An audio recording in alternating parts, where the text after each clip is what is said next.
Ladies and gentlemen, welcome to Spice and Nice channel. Today, our channel will take you on a trip. The trip is called Return to the Past. Are you ready to explore this trip with us? Please wear your seatbelt and have a nice trip.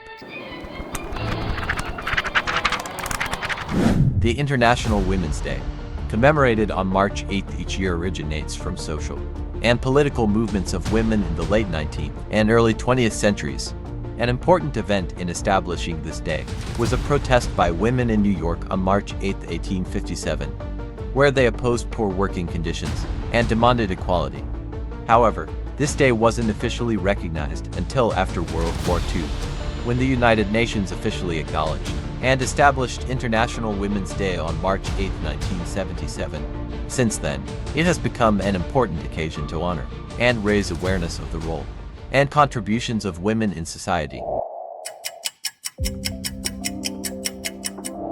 Today, International Women's Day in many countries is considered an important day of the year. On this occasion, men often have actions and gifts to show honor to their women.